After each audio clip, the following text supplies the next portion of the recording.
À l'heure d'une économie de plus en plus digitale, les entreprises doivent sans cesse développer de nouveaux produits ou services, mais peuvent parfois être un peu perdues sur la marche à suivre.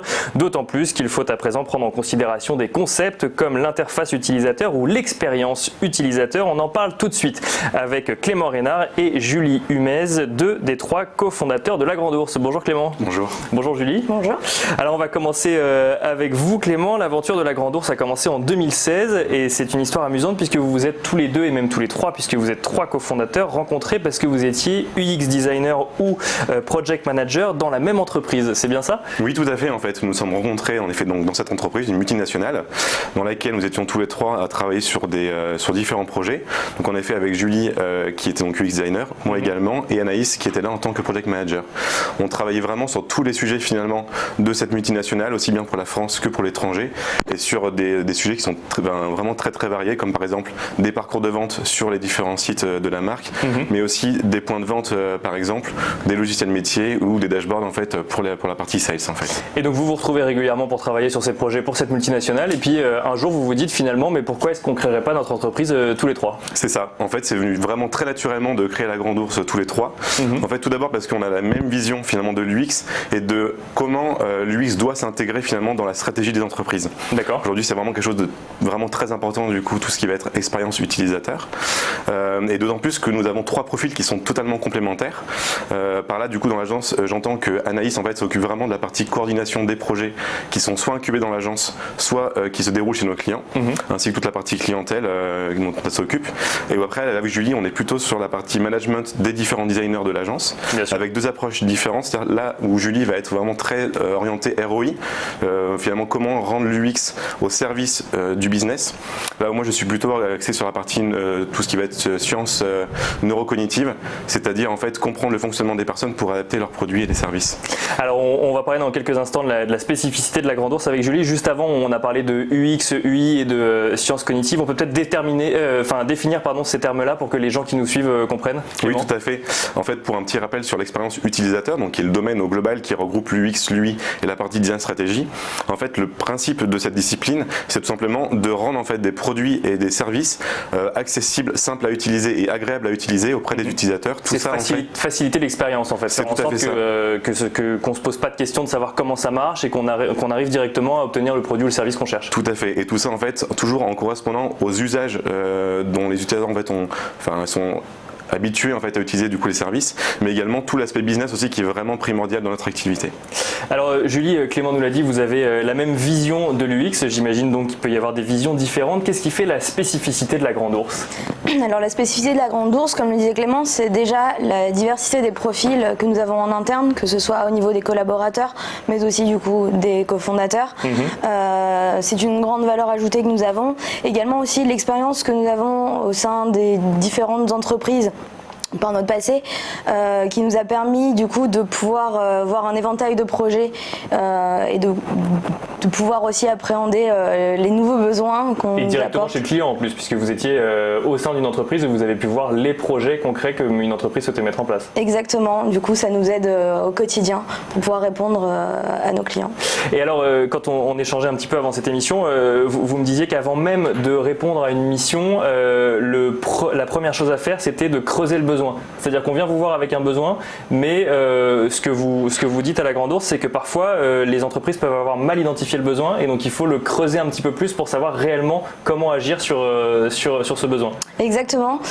Comme le dit à juste titre Einstein, si on a une problématique à résoudre et qu'on lui laisse 1 heure pour la résoudre, 55 minutes à la réflexion autour de cette problématique et 5 minutes pour formuler sa réponse. Et en fait, c'est ce qu'on fait au quotidien lorsqu'on nous apporte un brief ou un besoin. On creuse, on étudie, on challenge et ensuite on répond. Et donc ça se passe comment du coup on vous fait un brief puis il faut vous rappeler en disant on va peut-être parler de ce dont vous avez besoin avant de répondre au brief? Exactement, avec des phases de recherche, en challengeant, en essayant de retranscrire correctement les informations qui ont été transmises pour être sûr déjà d'avoir bien compris que le client s'attend en effet à ce type de réponse et voir aussi si c'est cohérent forcément avec le besoin business et le besoin marché côté utilisateur. Et c'est une démarche qui est appréciée du coup par les entreprises avec qui vous échangez? Ah oui, clairement. Aujourd'hui, on met un accent fort sur le devoir de conseil et ça rentre en considération dans notre démarche. Alors Clément, on parle du UX, du UI. Moi, je disais que c'était dans une économie de plus en plus digitale aujourd'hui en introduction. Pour autant, est-ce que ça concerne que des produits digitaux, que des interfaces web ou mobiles, par exemple? Alors non, vraiment pas du tout. En fait, on peut croire souvent que la partie design et expérience utilisateur est vraiment centrée du coup sur la partie digitale, mais en fait, ce qu'on se rend compte, c'est que vraiment que l'expérience utilisateur est quelque chose de global qui est en fait en 360 degrés autour de l'humain. Donc en effet, dans n'importe quel secteur, en fait, du moment qu'il y a l'humain qui est quelque part, l'expérience utilisateur a sa place, que ce soit du coup en magasin, que ce soit du coup en conférence téléphonique par exemple avec un service client ou des choses comme ça, ou bien en effet sur le digital, mais en tout cas, nous en fait avec la Grande Ourse, on travaille vraiment sur l'expérience qui est vraiment 360 degrés autour des humains, donc aussi bien collaborateurs que clients du coup des entreprises. Donc par exemple, si on prend l'exemple d'une conférence téléphonique, ça va être le discours ou ça va être les différentes réponses qui sont apportées, et en magasin, ça va être l'endroit dans lequel on va se placer quand on veut chercher un produit. C'est ça. Par exemple, comme je disais, du coup par téléphone, ça va être en effet le ton de la personne aussi, les différents éléments de langage qu'elle va pouvoir apporter, et comment finalement apporter aussi la meilleure réponse. Là où en effet en magasin, on va être en effet déjà sur le lieu, mais aussi sur là aussi le discours en fait qu'on va avoir sur la partie branding, comment apporter du branding aussi dans l'expérience, et après aussi les discours des personnes qui vont être dans les lieux physiques. Alors on a parlé de la spécificité de la Grande Ourse, on sait que ça ne concerne pas que des produits digitaux mais aussi des produits physiques, on sait que vous creusez le besoin avant de proposer des solutions. Et alors Julie, du coup, quelles sont les solutions après qui sont proposées par la Grande Ourse quand vous avez un brief d'une entreprise? Alors on a différentes solutions. La première déjà c'est de répondre aux besoins de A à Z, donc de créer l'expérience au global. Donc pour cela on a différents moyens d'y parvenir. On s'adapte aux moyens projets mis en place chez nos clients. Par exemple, un client qui serait en méthode agile avec une équipe projet sur un plateau, l'idée ce serait de venir directement au sein de cette équipe et s'intégrer avec les meilleurs profils et les meilleures expertises pour pouvoir répondre favorablement au projet.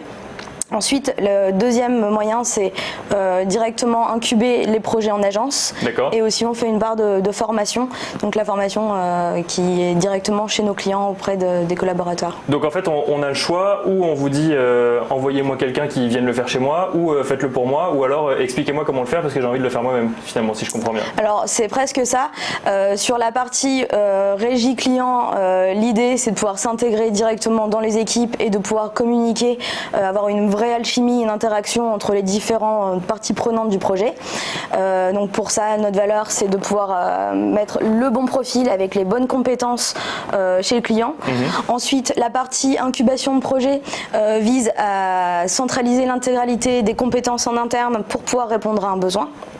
Et la troisième phase, la formation, elle vise à venir évangéliser aussi l'UX au sein des entreprises pour pouvoir créer une maturité et à terme arriver à pouvoir injecter l'UX directement au centre des réflexions business. Et justement, vous parlez de maturité, les entreprises aujourd'hui sont conscientes de la nécessité de l'UX ou ça dépend encore des entreprises?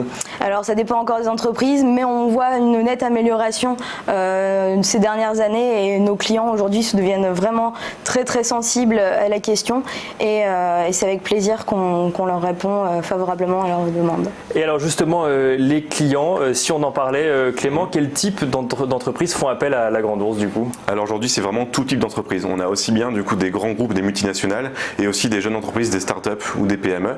En fait ce qu'il faut voir c'est que vraiment tout cet écosystème entre startups et grands groupes c'est extrêmement lié aujourd'hui via des incubateurs et via de l'open innovation. Donc en fait nous on va aussi bien travailler, donc encore une fois c'est vraiment l'expérience globale, donc c'est aussi bien travailler sur les produits des grands groupes mais les services aussi auxquels ils font appel via les startups.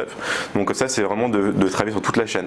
Donc ça aujourd'hui on travaille vraiment pour dans vraiment tous les styles d'entreprise finalement qu'on peut trouver. Donc grande entreprise comme startup, est-ce que ça change d'un secteur d'activité à l'autre ou est-ce que par exemple est-ce qu'on doit se spécialiser quand on fait de l'UX dans un secteur d'activité ou on peut proposer des solutions qui vont correspondre à tous les secteurs d'activité?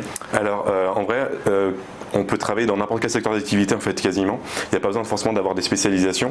La vraie spécialisation va plutôt se faire en fait sur les types de produits ou sur les types de services. Par exemple, travailler sur une interface digitale sur une application mobile va être totalement différente que de travailler sur une interface d'un lave-linge par exemple. Ou de travailler sur un magasin. C'est vraiment des choses qui sont différentes. Donc la vraie différence d'approche va se situer plutôt sur la typologie du projet finalement et du produit plus que le secteur d'activité. Et donc vous ne vous interdisez aucun secteur d'activité au sein de la Grande Ourse? C'est ça, absolument pas. On travaille sur différents secteurs, aussi bien B2C et B2B. On travaille aussi du coup sur de l'assurance, sur du bancaire.